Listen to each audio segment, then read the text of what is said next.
دوستو، قیامت کے دن زمین اللہ رب العزت کی مٹھی میں ہوگی اور آسمان ہاتھ پر لپٹے ہوں گے۔ وما قدر اللہ حق قدرہ، جس طرح اللہ رب العزت کی قدر کرنے کا حق تھا ان لوگوں نے اس طرح قدر نہیں کی۔ والارض جميعا قبضته یوم القیامہ، حالانکہ قیامت کے دن ساری زمین اللہ رب العزت کی مٹھی میں ہوگی۔ والسماوات مطویات بیمینہ، اور آسمانوں کو دائیں ہاتھ پر لپیٹے ہوگا، سارے کے سارے آسمان دائیں ہاتھ پر لپٹے ہوں گے۔ سبحانہ وتعالی عما یشرکون، اللہ پاک ہے اس سے جسے وہ شریک کرتے ہیں۔ سبحانہ، اللہ پاک ہے، یہ جو لوگ اللہ رب العزت کے ساتھ شریک بناتے ہیں، شریک ٹھہراتے ہیں، اللہ رب العزت اس سے پاک ہے۔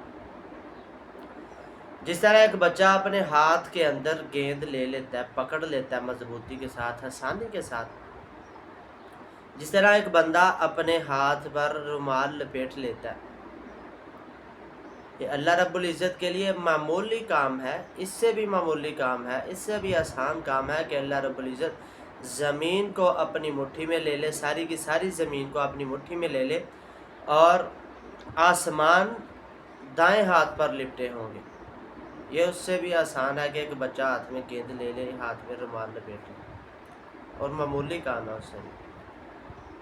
اور یہ صحیح حدیث سے ثابت بھی ہے، حضرت ابو ہریرہ رضی اللہ تعالیٰ عنہ اور اسی طرح حضرت عبداللہ بن عمر رضی اللہ عنہما سے روایت ہے، فرماتے ہیں کہ اللہ رب العزت اپنے ہاتھ میں زمین کو پکڑ لیں گے اور دائیں ہاتھ پر آسمان لپٹے ہوں گے، تو اللہ تعالیٰ فرمائیں گے کہاں ہے زمین کے بادشاہ، دنیا کے بادشاہ کہاں ہے؟ اللہ فرمائیں گے کہاں ہے دنیا کے بادشاہ، میں عزت کا مالک ہوں، کبریائی کا مالک ہوں، وحدہ لا شریک ہوں، خالق ہوں، مالک ہوں، رب العالمین ہوں، کہاں ہے یہ دنیا کے بادشاہ؟ یہ تو تکبر کرنے والے تھے۔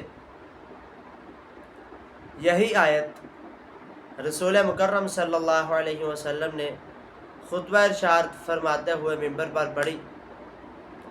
آپ علیہ السلام کی انگلیاں آگے جائیں پیچھے جائیں، آپ نے ہلنا شروع کر دیا،